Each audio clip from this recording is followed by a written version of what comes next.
Hey, welcome back, Faithful Politics listeners and watchers. I am your political host, Will Wright, and I'm joined by your faithful host, Pastor Josh Burtram. What's going on, Josh? Doing great. Thanks, Will.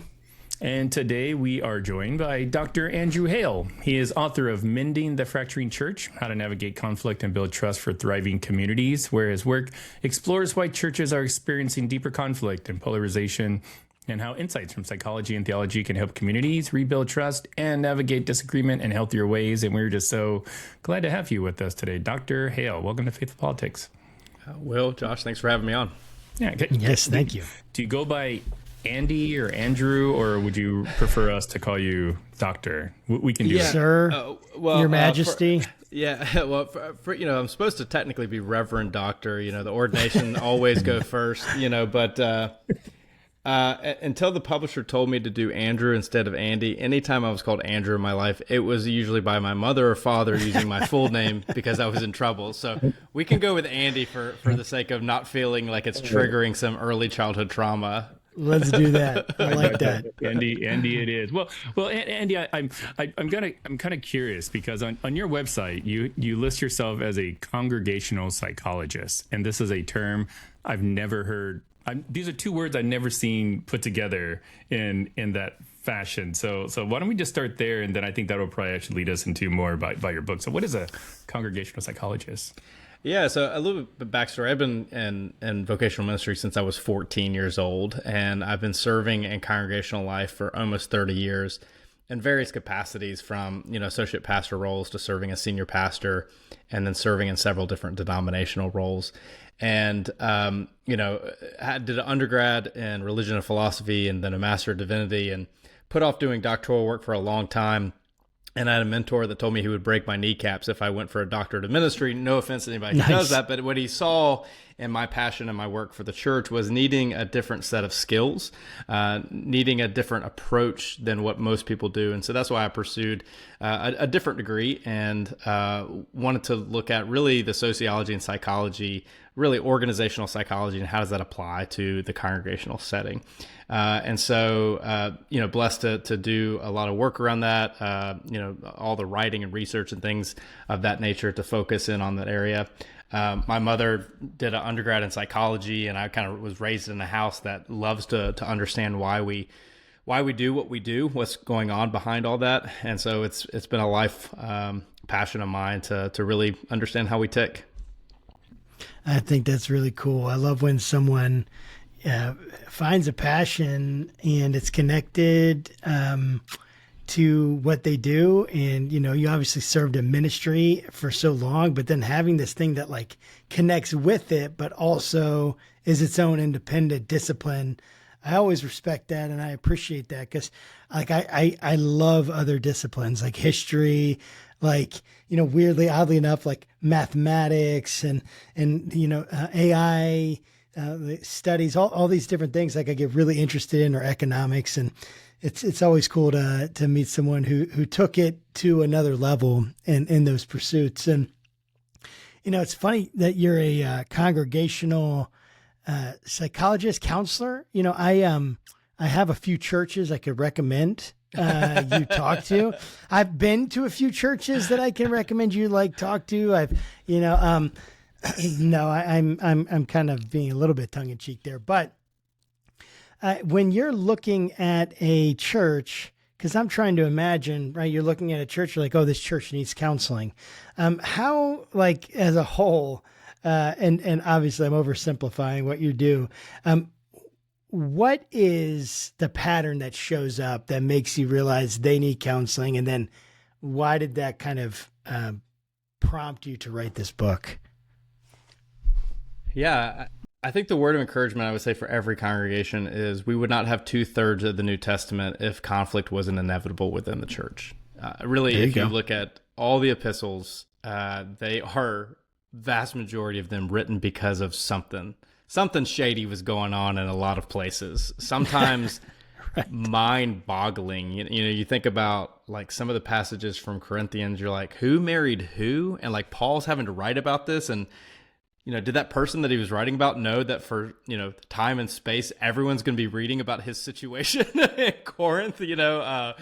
So every church has conflict because to be human is for us to err. And I think if conflict is missing, any level of conflict is missing in the church, you probably need to be asking some even deeper questions like, is there actual leadership within this church, or is this more of a cult where one person or a group of people are running everything and they're holding everything close to the vest, or people aren't vested enough in each other's lives that the messiness of who we are as human beings comes out. And so that is the most important thing for every congregation to realize, is that conflict is inevitable.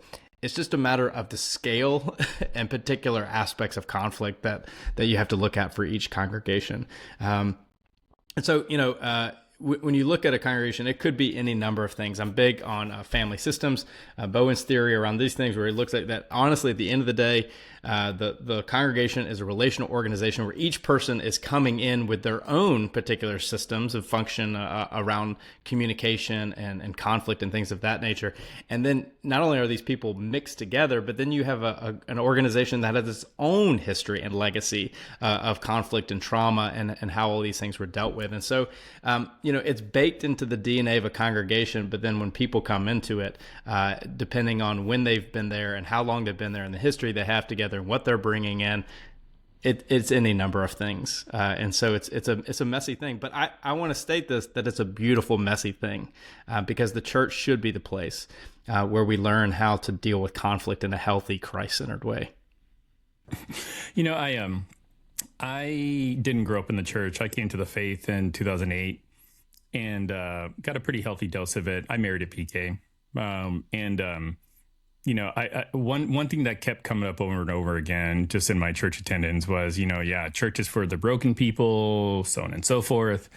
And I remember at one point in time, it may have been a year after I gave my life to Christ, it was like, how is the church even functioning? Like if you get a bunch of people, you're openly inviting people that are broken, downtrodden, all this other kind of stuff. And you're like, hey, yes, come sit in the pews for an hour a week, be a part of the team, help out.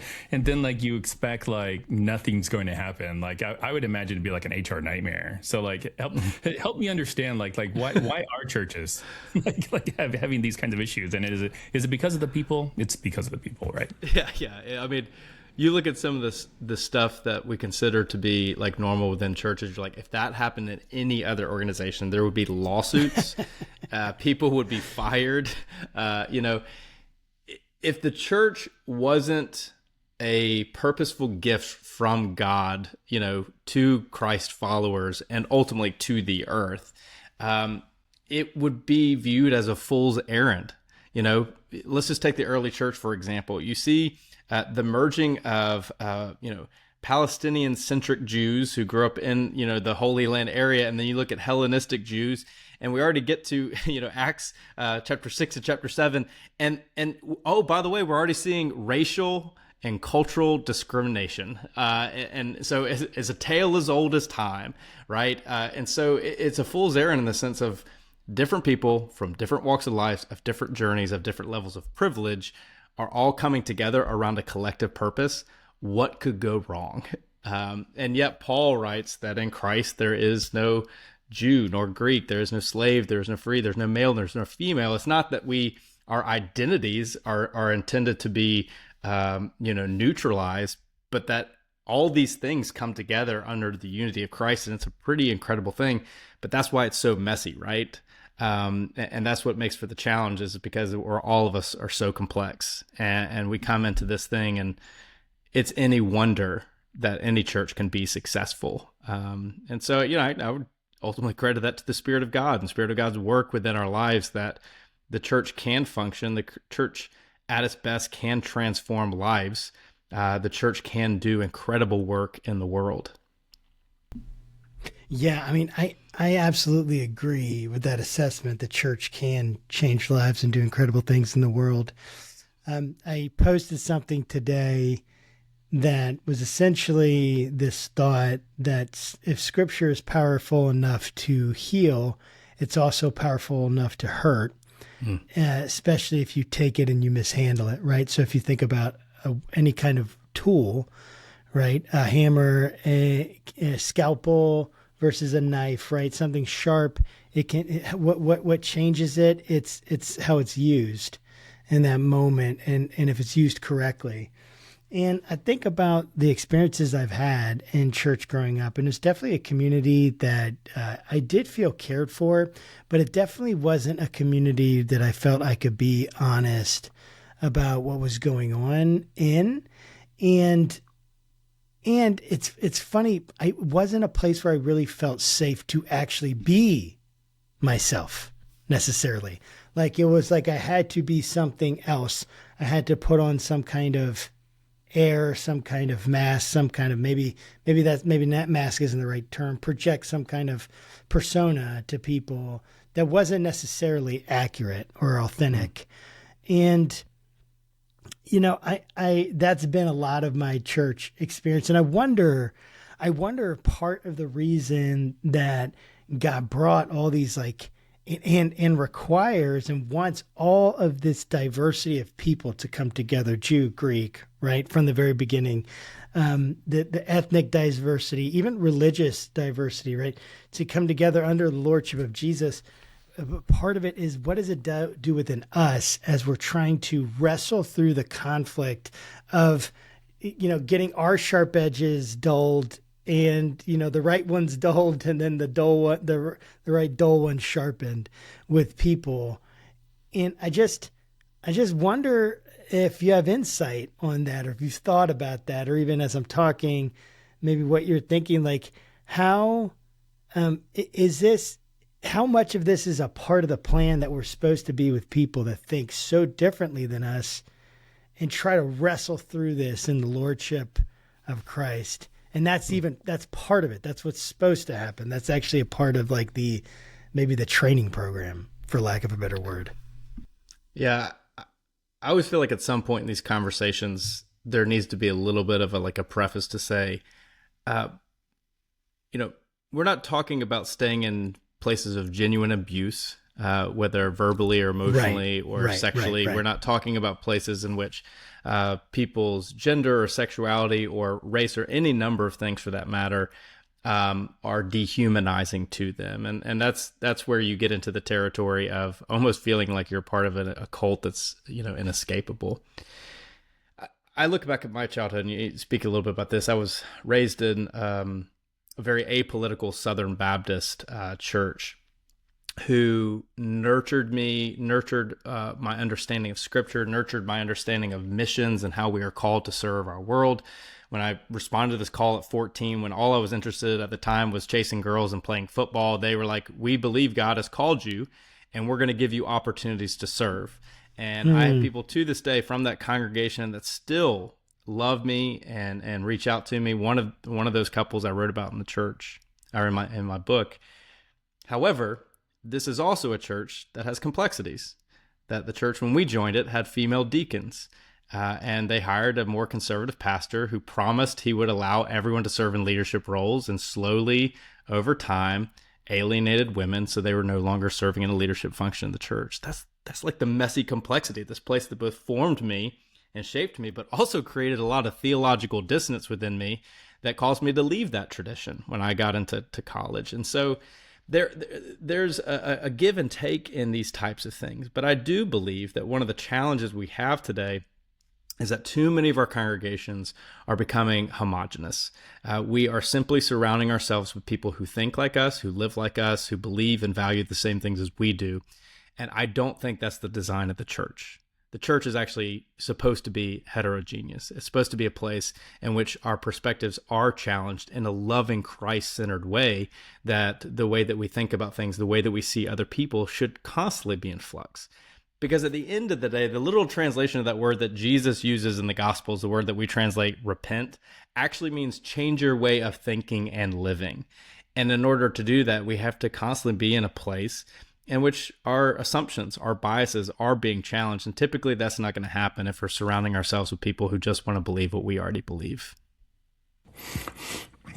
You know, we spoke with Ryan Burge recently. He has a new book out called The Vanishing Church. And in our discussion, he made a comment about one of the reasons people are leaving the church, and it's basically like their treatment of LGBTQ. So I believe that the data came out of PRI, and I'm curious, like, how much does that, like, sort of the stated reason for why people are leaving churches, or I don't think that the survey asked, why churches are fractured, but one could imagine if you have a big influx of people leaving, like, it's going to cause like an uproar. So, like, how much of like the LGBTQ stuff comes up in your consultations with churches, and like how are they working through deciding kind of like where to land on that?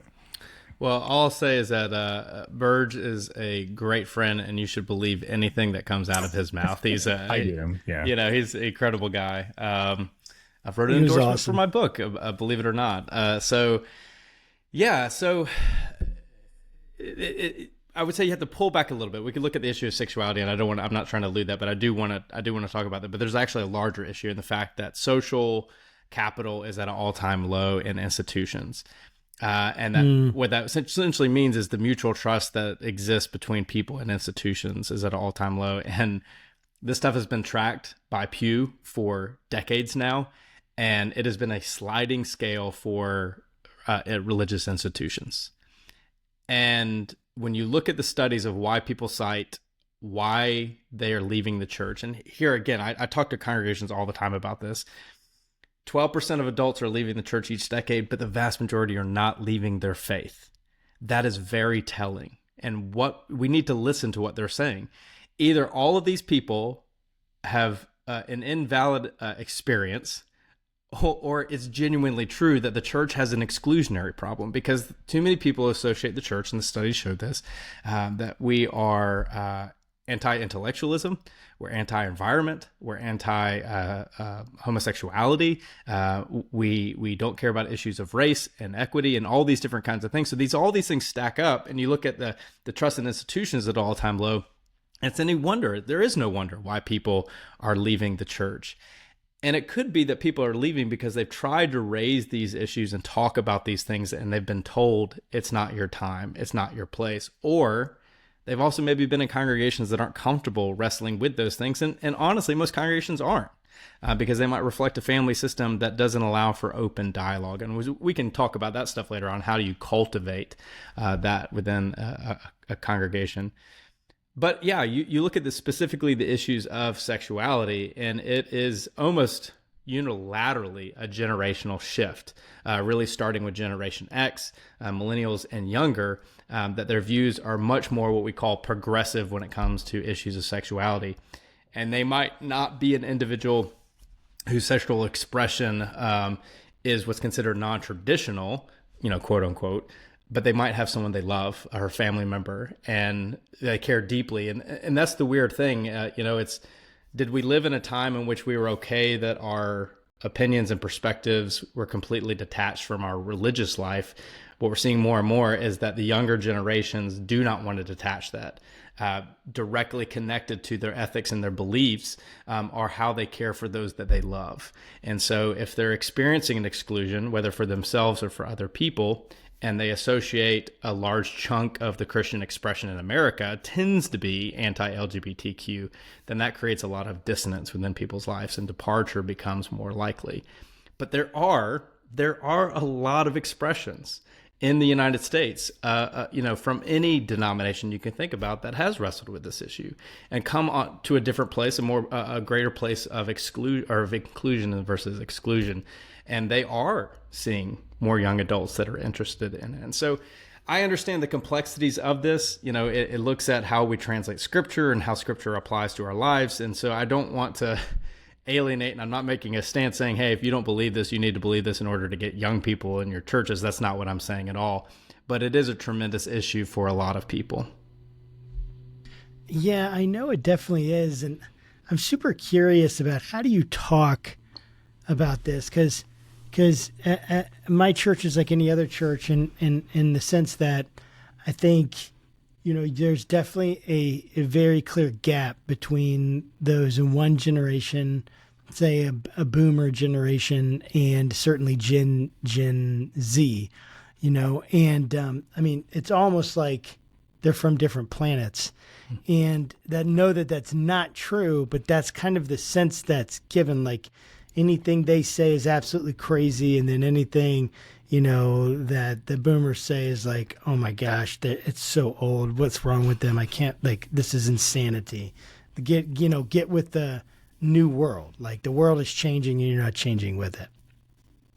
And all that has some legitimacy to it on both sides of that. And I'm wondering, how do you approach this conversation? Because, like, so especially for someone like me who, at the end of the day, I on one hand, I want to be very, very compassionate and as empathetic as I can be to anyone that comes to the church. And the LGBTQ community is within anyone. And so I would want to understand, have empathy, compassion, care, and, acceptance, really. I mean, unconditional love, care, acceptance. I mean, it's like we're so scared of unconditional love. It's amazing how scared we are. Christians are scared of unconditional love. We can't even imagine that God would be we can't imagine that God would be too loving. If God is too loving, it's a little too much for us to handle. We don't really like that. And I won't get into all the details. I'm not trying to spark a controversy. What I'm saying is that it's like we need Jesus and his love so deeply and so badly. And I have a certain view of the scriptures. I have a certain view of what they say and what they teach. Right. I'm also open to knowing and learning new things. I'm also open to, hey, maybe I'm misinterpreting something. Either I'm misinterpreting the reality and science as it is right now, or I'm misinterpreting the scriptures, or I'm misinterpreting both. But but it's like, how do we talk about this? As a congregation? I'm supposed to be a pastor, but I want to be as open as I possibly can be without violating my conscience or what I feel like is a clear teaching of scripture. And so that's what, like, it feels like a tightrope. And I'm like, is this supposed to be it? Didn't Jesus say that his burden is easy and his yoke is light? And yet it feels like this is a tightrope and the burden is massive and crushing. Not his. So then I apparently don't have Jesus' burden. So yeah, I don't know. I would just love to hear your thoughts on that. Yeah, it's like Jesus talked about that, and then it's like Jesus maybe should have spent a little bit more time with the church that came after his ascension. Could you explain that a little bit more? What do you mean light? I said, my burden is light, but y'all are making this super heavy for everybody. Seriously. Yeah, I feel like it'd be really light if it was just me. So there's a couple things here, and one, we can address the generational piece, because the generational gaps are increasing. You look at the differences when it comes to generational perspectives on any number of things, and we almost could not be more diametrically opposed when it comes to certain generations. You look at the studies of, like, the number who are in young adulthood now and who trend to be more Democratic, the baby boomers who trend to be more Republican, and the representation of that ideology is coming across when it comes to perspectives on environment and economy. I mean, it is diametrically opposed in so many possible ways. And then you add on top of that, the older generation, baby boomers are no longer the largest portion of the population, yet they own the vast majority of the wealth. and they also benefited from a time that is economically different than it was today. So, take, for example, a home that would have cost $10,000 for a boomer buying it for the first time. That same home would cost well over $1 million today. And so, when you start to talk to the older generation, and I could see it in members of the congregation face when I start to talk about these things. Like, it dawns on them, like, the reality by which you were a young adult is so different than today. So the generational stuff, we could take a whole podcast series to talk about. But really, when you talk about, like, where to even start with this, I think there's two important things I would encourage everyone on. One is time, and the other is our relationship with rightness. These things take time. I talk with more and more ministers. Kind of the cool thing about my role is I get to pastor pastors, and I talk with pastors all the time who are just so frustrated that their congregation is not where they are theologically. Many struggle with they're the forerunner sprinting ahead on matters, and then they look back and realize their congregation's at the bottom of the mountain and they're mad that they're not right there with them. And so that's part of the problem. We are paid to think theologically for 40 plus hours a week, and our congregants are living life to their best, right? Things are hard right now. Economically, things are hard right now, socially. And these are people who might have children or aging parents. They are trying to do their best every single day, and then they're coming home, and then we might get them for 1.5, 2 hours on a Sunday morning. Oh, by the way, the average churchgoer is 2 Sundays a month. So you're not even getting them for, like 5 hours a month, if even that. My math is horrible, so don't even ask me to go back and walk through those numbers. And so what we have to recognize is this stuff takes time. And so one of the things I say to younger generations who are so angst with older generation that they don't have the same perspective is to say, you have been afforded more information overload, more opportunities for an abundance of perspectives than any other generation before you. Your friends talk about these things, you're experiencing these things. They come from a generation where these things were not socially acceptable. These stories were not readily told. In fact, they were frowned upon. And so these things take time. It takes time to talk about this. And we can talk about what to do in that time at a congregational level. The other thing is our relationship with rightness. We are so obsessed with being right. Cognitive psychologists have studied and looked at what happens in our brain when it comes to us in our relationship with feeling like we're right and what we're wrong. And the same part of our brain that triggers fear of death, fear of loss, is the same area of our brain right now being triggered around our sense of rightness.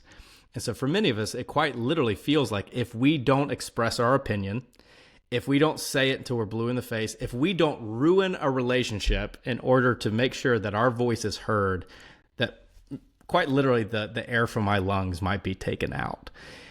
And then we're constantly being fed examples from politics, from media. I mean, heaven forbid, I took a lunch break today, went and got my hair done. Y'all don't say anything about it. I mean, it keeps falling out, and I'm sitting there and I love sports, but I wanted to hit mute on the TV because all I'm hearing is like Stephen A. Smith and these other guys arguing about who's right about something dumb about sports. And this is constantly is being inundated.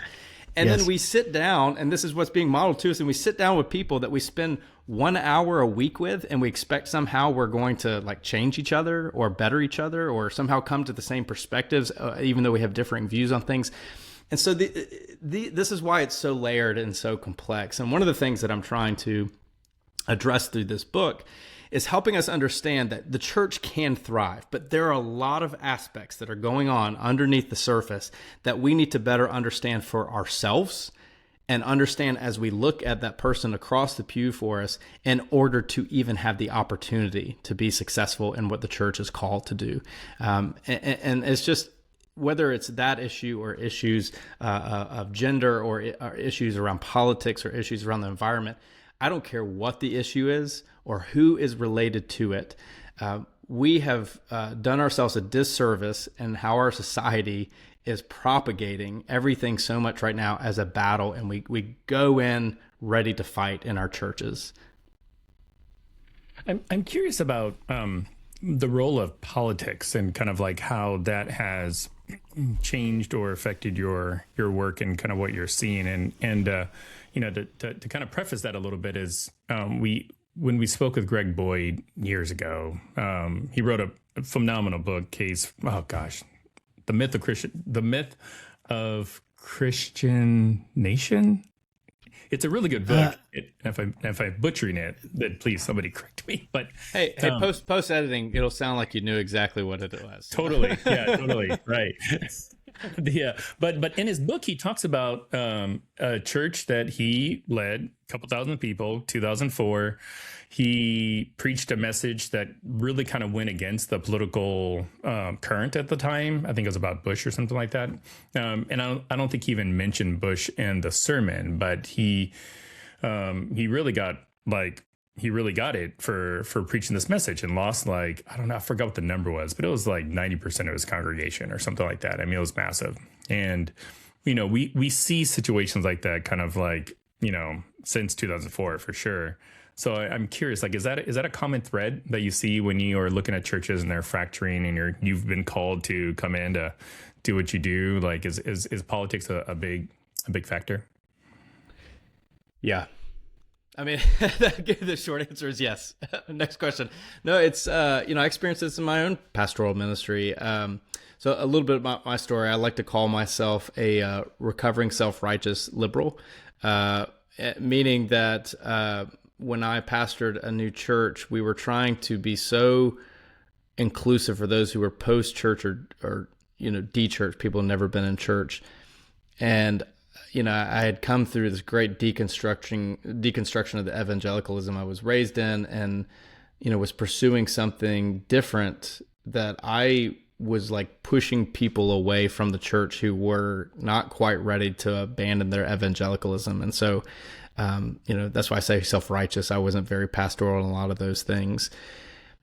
I learned from that, and then went pastored a church in Louisiana for 4 years, and I was told that this was a liberal church, and I got there, and liberal in Louisiana might be moderate in most places, and I loved that congregation, and that congregation was beautifully theologically diverse, which meant that I caught it from both ends of the spectrum, on these matters. I'll never forget when I think I wrote about this in the book.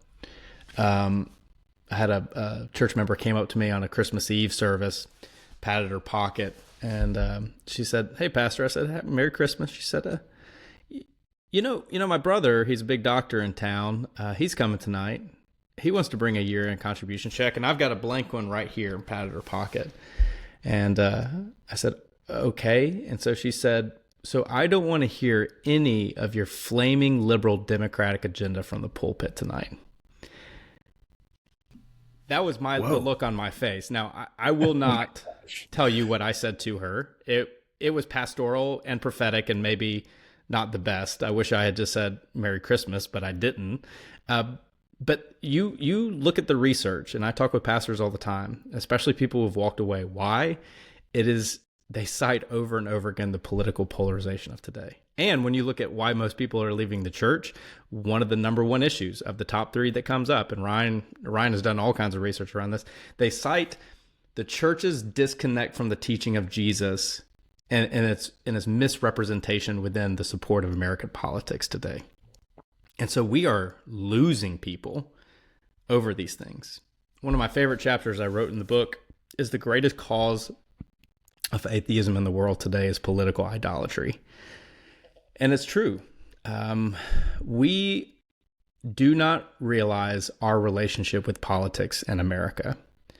And we are being Tom Sawyered. I use this as a story in the book of, Tom gets assigned to, whitewash this fence, and somehow ends the day with his feet up and a bunch of gifts in his pocket with the boys from the neighborhood all painting the fence. And that's what's happening in America today. While we are absorbing the fear-mongering and the hatred being spewed by politicians, their pockets and the media that propagate them are being filled with commercial dollars. And then we are the ones who fight amongst each other, while half of these, guys and gals in Washington are getting meals together and sharing drinks across the aisle when the cameras aren't on. And so we're foolish to believe that stuff isn't spilling into our pews, into our congregations, and our relationship with politics and how that comes across. It used to be for a lot of people, especially from, my tradition, if you will, separation of church and state is a tremendous core principle of what it means to be Baptist, right? We believe in the religious freedom of all people. But for a lot of Christians in America, religious freedom means me to be able to speak what I want to while you stop and listen to what I have to say despite your faith. And so I do think we live in a challenging time. I do think one of the biggest lies that we're believing right now is that we are more divided than we are. And I think one of the biggest lies that we need to remove from our brains is that around that division, I think we actually have more in common than we realize. But it's in the best interest of those in power for them to remain in power and for them to continue to get rich off our division is to believe that I don't have anything in common with my neighbor who might have a different political persuasion than I do. That's really powerful, and I definitely relate with a lot of everything that you're saying. I mean, I'm not a pastor, but I consider myself a Christian, and I try to live my life in such a way that people won't second guess my Christianness, and it's difficult sometimes, especially in this political environment, and also having a political podcast probably doesn't help. But I always like a challenge, so. Yeah. Like I am kind of curious though about just about this role of politics, because it seems like, so on one side you can visibly see, okay, church is shrinking, you've got pastors that are stressed out, mental health issues, congregants that are deconstructing evangelicals, like all over the place. And then you've got the conservative church that seems like it's growing. And this is just anecdotal, but, you got Turning Point USA, where you've got these huge stadiums filled with people, worship services like Chris Tomlin and Matthew West, and you look at that and you're like, really, is church really in that bad of a shape? So I'm curious on what do you think lends itself more to kind of the cohesiveness that seems to exist around right-leaning churchgoers, specifically kind of in the Trump universe, and folks like yourself, like you mentioned, or Ryan Burge used to be a pastor too, so there's definitely a sliver of American faith communities that are when I look at the Turning Point USA worship services, that looks nothing like what we're dealing with. So I'd love just for you to kind of help us just compare, contrast kind of what the reality is for folks like you and other folks. And then, when you look at sort of the religious right, it seems like they're growing. Yeah. Wow. I mean, I think we could do a whole podcast series, breaking down those aspects. I would encourage everyone to see that the loudest voice doesn't always mean the greatest following. And we're actually seeing, I think, a consolidation of congregational expression. So a church, you might have a fast-growing church plant in a town. You might want to start going to the other churches around town to see that where their people have left and gone to that church. And so it's transitional growth than it is actual kingdom growth. A lot of these evangelical expressions are infamous, and people have done studies around this of baptism numbers. Well, what they don't tell you publicly is that if you weren't baptized in that church, they believe your baptism was illegitimate. And so, of course, if you're guilting people into that, or these spontaneous baptisms, we have people placed in the congregation who are already going to stand up and do these things. So, a lot of the stuff, we look at that and we think, I deal with churches all the time. We're like, well, why are we not as successful as that? I was like, well, is that successful? And just how willing are you to get your hands dirty in order to, quote, be successful, right? Is it worth the money? Is it worth the power to express that? And I think this generation is waking up to this. I will confess that one of my favorite shows is The Righteous Gemstones.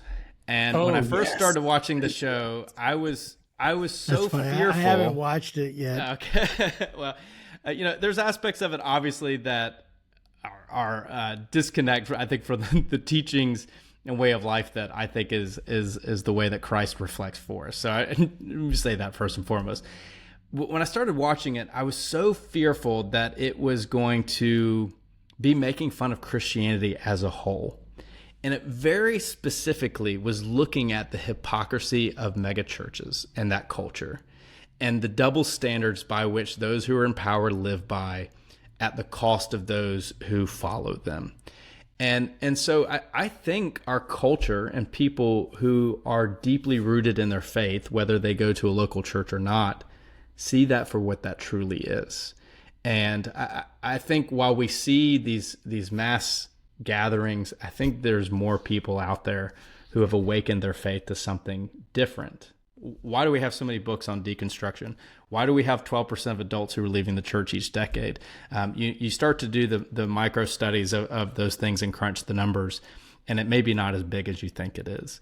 At the same time, I don't want to completely discredit that and saying that just because you have a large church means that you're not authentically following Christ. That just because it might be an ideology that I don't jump to those same conclusions when I read the scripture doesn't mean that there doesn't need to be a diversity of theological perspectives in the kingdom. And so I do want to be really cautious in saying that, and to not, paint people into a corner, if you will, because I have friends who are conservative, evangelical pastors who are the most genuine Christ-centered people I've ever met before in my life. We might just not agree on a lot of different doctrinal perspectives, and that's okay. I wonder if it's kind of like, and I'm gonna go to an analogy here of it's kind of like an immune system in a sense for the body of Christ. If it's operating well, if you have people that are maybe more liberal and people maybe more conservative, whatever it is, and maybe what you're looking at is your people, there's going to be certain people that are pushing more towards the truth side, and certain people, if you just want to an oversimplified category, right? Truth. So maybe the truth side, and then some certain people pushing towards the grace side, or pushing towards the compassion side. And it's like, but we need both of those things, because if we don't have someone saying, like, if all the truthy people get together, then it's just a whole lot of truthiness, and not a lot of compassion. And that's, and I know that's kind of a trite example, right? But it's kind of true. If all the people you're getting surrounding you, they think the same way, and if they're very legalistic, then it's going to create a very legalistic, it's going to take on that character. The group dynamic will take on the character. Correct me if I'm wrong. I'd love to hear right from your professional opinion on this. Biblical example. I mean, you look at Jesus' interaction with the Pharisees, the teachers of the law, and the Sadducees. When people think that Jesus spoke harshly and talked about warning of the coming dangers of, Gehenna, or what we translate hell, overturn the table. Don't forget that right, one. Right, yeah. Andy. That's a big one. Yeah, Jesus was responding to the self-righteous religious people. He was not talking to the everyday commoner. More often than not, you see Jesus literally standing between the ostracism that has been done by politics and society and religion. Jesus is creating for people a new sense of belonging, where a religion, a political system, a social perspective isolated people. One of my favorite passages is a passage of the Gerasene demoniac, where Jesus risks life and limb of the disciples to cross the sea in this raging storm. You get to the other side, and literally what happens at the other side is the only thing they do, because they get back on the boat and cross back over, is they come across this man who is chained up naked in a graveyard. And we talk about that story because he's possessed by demons as only having supernatural implications, but it also has deeply societal, religious, political, and psychological and physiological implications. Here's a man who quite literally has been rejected by his community, chained up and left to waste away. And what does Jesus do? Jesus gives that man an incredible sense of belonging in a way that the religion and society of his time could not do for him. And that's why I caution all churches that want to draw more exclusionary lines than inclusive lines, is the question of, who's your model for that? If your model in your mind is the Bible, then you're not really actually fully reading the Bible, because there's no way the person we claim to follow in Christ ever did anything that comes remotely close to that. And I think that's the challenge, right? In the South here, you come across as churches that have signs that say we're a Bible-believing church. And it's like, what you mean by that is how we interpret the Bible. And if you don't interpret it this way, then you, quote, don't believe in the Bible. And so that's the beauty of our faith, but also at the same time, the great dangers of our faith, that someone could read something like the Levitical passages and say, well, this was clearly trying to differentiate one society from a different society they were coming out of in the time, and understand and respect that. And other people can look at that and say, well, we're supposed to follow all these laws today. And I used to joke with the people in Louisiana, like, if we really want to be Levitical Christians, then all those crawfish y'all are eating every single day, is considered an abomination. And so, but that's what we do. We're uncomfortable sometimes with a more open perspective of the scripture, understanding that it can be gray at times and not black and white. And that often leads people to absolutes. And that's that. We'll come back to that conversation about rightness, that we're just not comfortable. We need something to be black and white. We need to be right about these things, because certainty is much more comfortable in an uncertain world, and a challenging world, and a changing world. And so I think that's why you see people cling to that. I think for most people, it's out the goodness of their heart and out of their fear. Unfortunately, oftentimes the people driving them have more nefarious purposes behind it. I'm curious if Jesus walked into one of these fractured churches that you work with, what do you think he would name as the real problem? And I know that will probably vary from church to church, but maybe just macro, like broadly speaking, if Jesus could simultaneously be in every church pew this Sunday, which ostensibly I suppose he can, or he is, right? But like, what would he identify as like the top 3 problems of the church? I think Jesus would say we have a self-love and love for others problem. A self-love problem being that we don't truly know how to love ourselves, and we don't truly understand ourselves and how we function individually. And because we don't love ourselves properly, we certainly don't love the fellow member of our church properly. I take, for example, one of my favorite kind of terms that I introduce in the book is fundamental attribution error, in which, let's just say, for example, today I come rushing out of my neighborhood. I cut somebody off because I'm running behind to go pick my kids up from school. Well, my expectation is that the person that I cut off understands that, hey, I've got to go get my kids, or like I'm going to get in trouble. Like this is how this works. Reverse course, same thing happens to us. We question the very morality and humanity of that person, to believe that how dare they do this thing? There is no possible reason and justification for them to do this. This fundamental attribution error, that it's a cognitive thing that happens within us, we place this on other people. And that's one of the challenges we have in our society right now, that we cannot believe that people who have an alternative perspective on any number of issues, whether it's sexuality or abortion or immigration or healthcare or any of these things, we can't believe that that person at their basic core is a human being that has reasons behind this and a story behind why they believe what they believe. We want to question the very, very morality of that person. And so I think that's what the challenge that Jesus would identify is. We really don't understand ourselves. We don't understand how we function. We don't understand the bias we have, how we bring this baggage into the congregation, how we need to be better differentiated people and emotionally intelligent people, and better understand how we function in so many different ways. And we certainly don't get other people. And so through our own eyes, we interpret people in a way that sometimes they really aren't, and we don't give them the benefit of the doubt in the way that we expect it for ourselves. And it's called fundamental attribution. Fundamental attribution error. Yeah. Got it. Because I've heard of another similar concept called motive attribution asymmetry, which is like, I think it was an NYU study where they looked at the division between Republicans and Democrats and found that it was as polarized as Palestinians and Israelites. And essentially it's like our natural instinct to view all of our actions as very altruistic, and holy, and our the others, they're them, like as very very evil. So is motive attribution asymmetry connected somehow? Because it kind of sounds like the way that you're describing the fundamental attribution, that there could be some elements that are similar. Yeah, we're talking about in a sense the same thing. Some of it comes to talking about morality and persuasion and philosophy on things, and other when it comes to motivation behind action and intent and things of that nature. So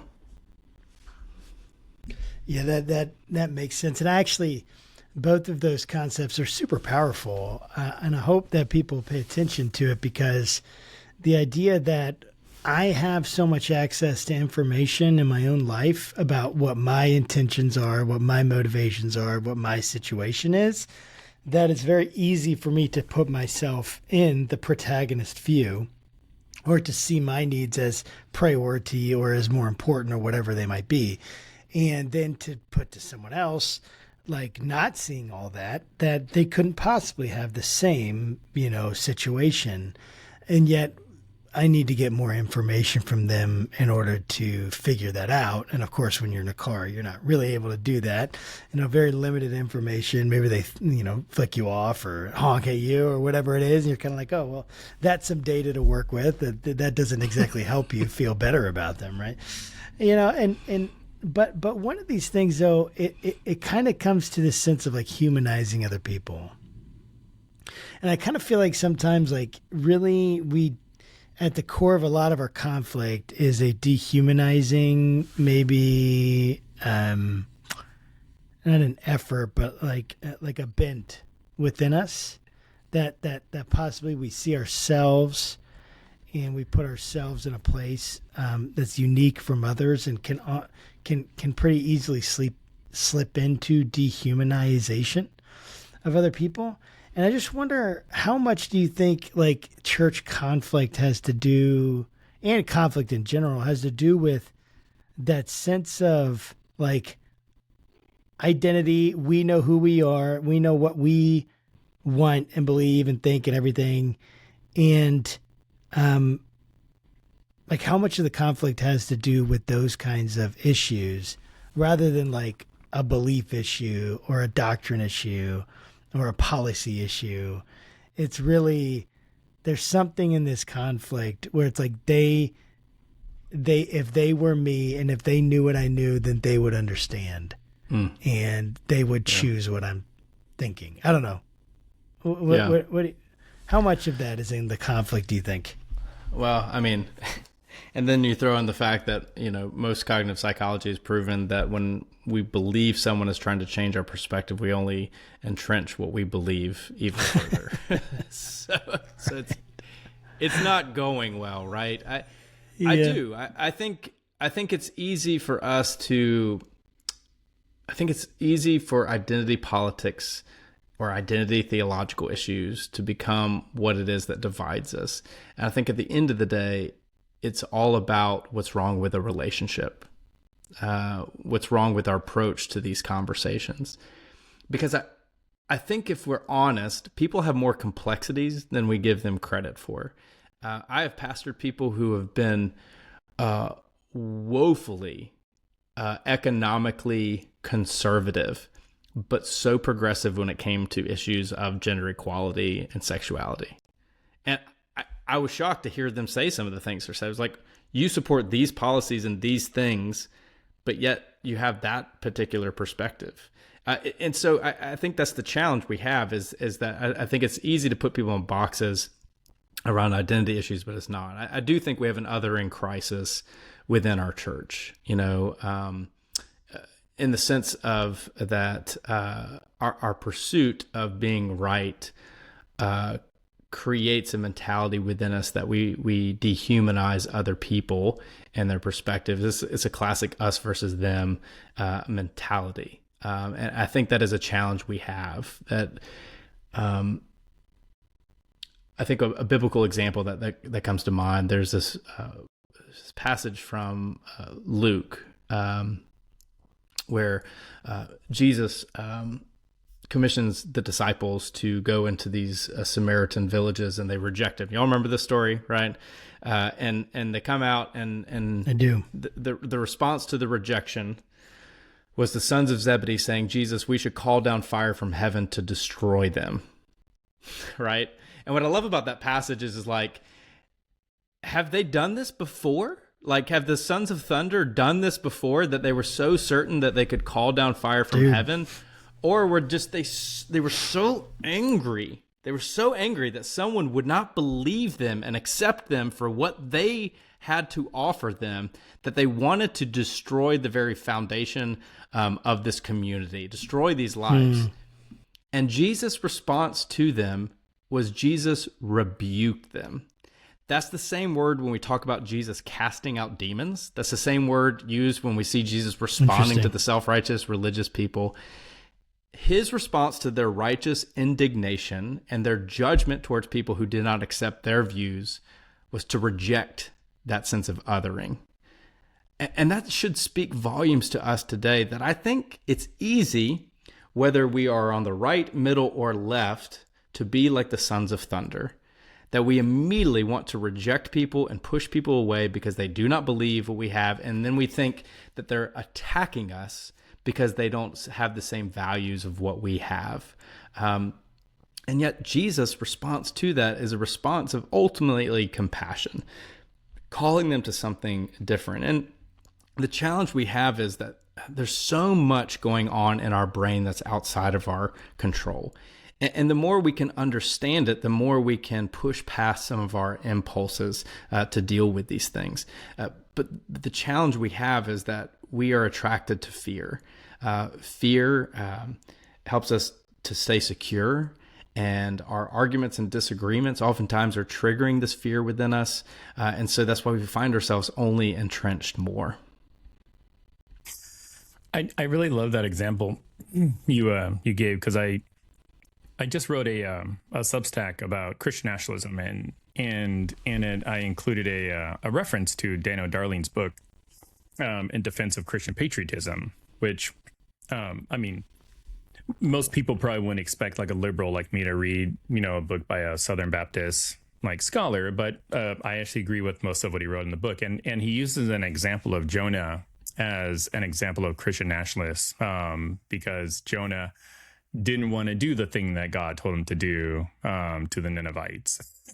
And he wanted in your example, like he basically wanted to smite them. And so I think that's a very useful example to show sort of like the radical kind of love that we should be extending to people versus like a radical sword. Because in my version of Christianity, I love everybody. So it doesn't really matter like who you are.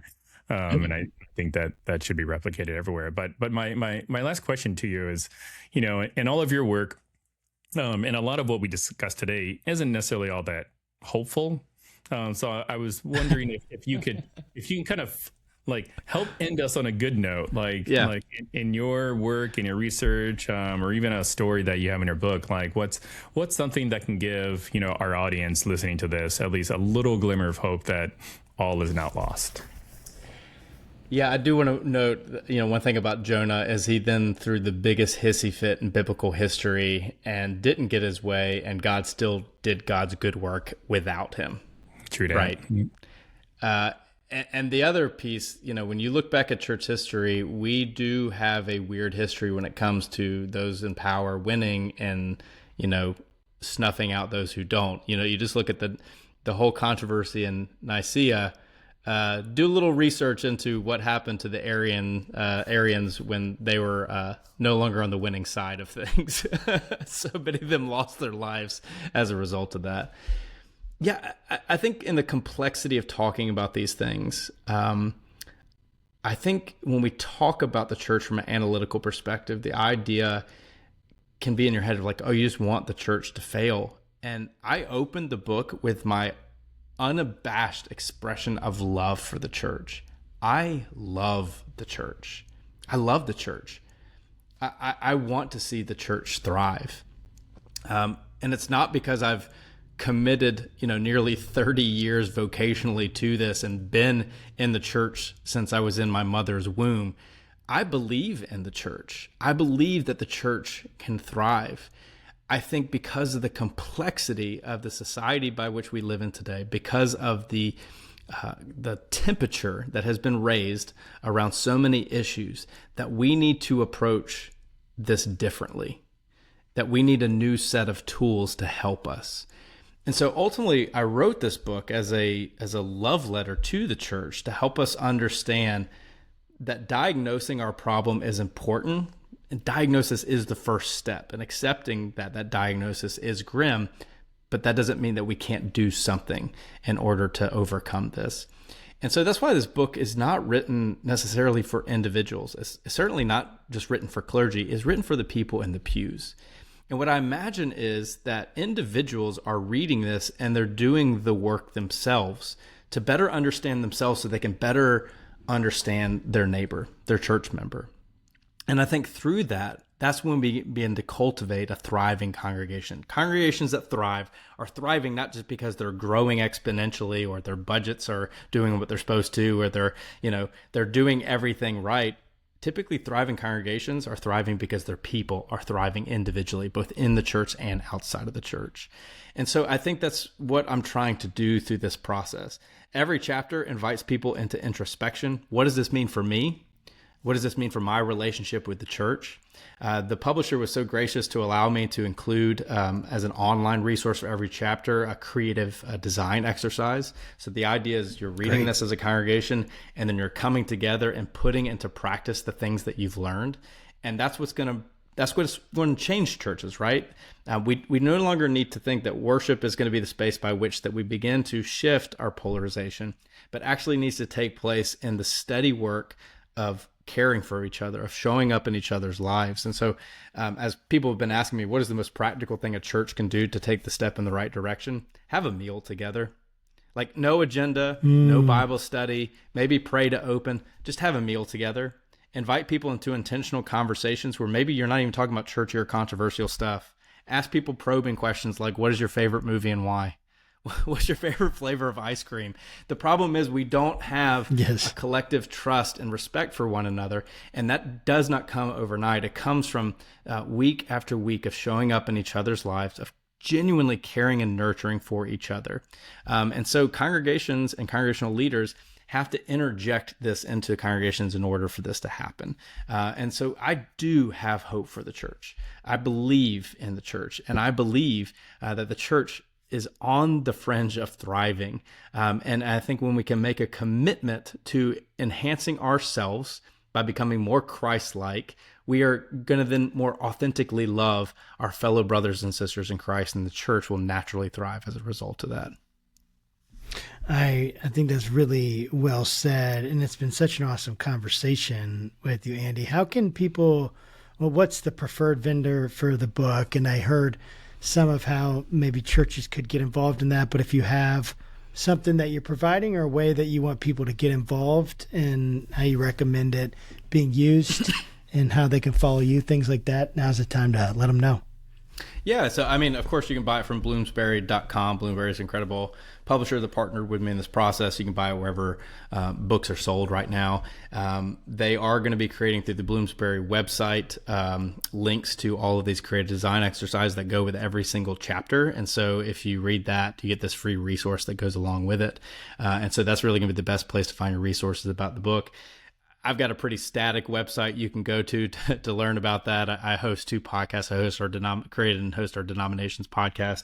And then one of my close friends and I started a podcast called Clergy Confessions, where we interview pastors in complete anonymity. We change their voices to hear about what are some of the things people are dealing with and how do we change as a result of this.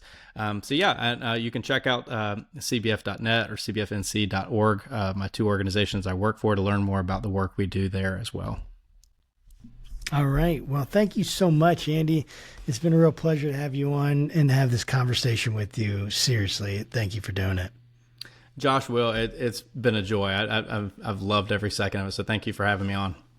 Absolutely. And to our viewers and our listeners, guys, thanks for jumping on, spending some time with us. Share this with someone who needs to hear it. Like, subscribe. You've already done that if you've listened this far.